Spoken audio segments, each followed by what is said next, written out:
కి సంబంధించినటువంటి నటి జత్వాని కేసు కొత్త మలుపు తిరిగింది. బాలీవుడ్ నటి కాదంబరి జత్వాని కేసులో తాజాగా మరో ట్విస్ట్.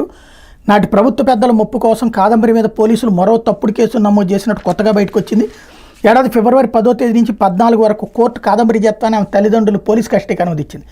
ఈ సందర్భంగా జత్వాని ఉపయోగించి ఐఫోన్లను తెరిచేందుకు విశ్వ ప్రయత్నం చేశారు. అప్పటికే వాటి నిఘా విభాగాధిపతి పిఎస్ఆర్ ఆంజనేయులు తెరిపించేందుకు ప్రయత్నించి విఫలమయ్యారు. ఈ నేపథ్యంలో పోలీసు కస్టడీలో ఆమెతో ఐఫోన్లను తెరిపించేందుకు పిఎస్ఆర్ ఆదేశాల మేరకు కాంతి రాణా విషయాల గురించి తీవ్రంగా ప్రయత్నించారు. ఫోన్లను తెరిచేందుకు ఆమె అంగీకరించలేదు. ఢిల్లీలో ఉన్న కాదంబరి సన్నిహితుడు అమిత్ కుమార్ సింగ్ని విజయవాడ తీసుకొస్తే ఆమె కంగారులో ఫోన్లు ఓపెన్ చేస్తుందని కాంతి రాణా విషయాల గున్నీలకు విద్యాసాగర్ సలహా ఇచ్చాడు. వైకాపా నేత విద్యాసాగర్ సలహా మేరకు కాంతి రాణా ఓ ప్రణాళికను అమల్లో పెట్టారు.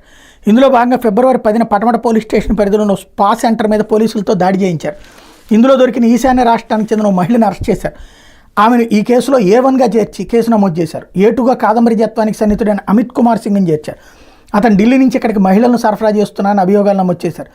ఈ తప్పుడు కేసుని అడ్డుపెట్టుకుని అమిత్ని అరెస్ట్ చేసేందుకు ఆగమేఘాల మీద 4 సభ్యులతో కొన్ని బృందాన్ని ఏర్పాటు చేశారు. వాళ్ళు విమానంలో ఢిల్లీకి వెళ్లేందుకు సిపి కార్యాలయం నుంచి టికెట్లను బుక్ చేశారు. ఢిల్లీ వెళ్లిన విజయవాడ పోలీసులకు అక్కడ అమిత్ సింగ్ జాడ దొరకలేదు. చివరికి ఖాళీ చేతులతో తిరిగి వచ్చారు. ఇలా కాదంబరి జత్వాని ఆమె తల్లిదండ్రుల పోలీసు కస్టడీ ముగిసింది.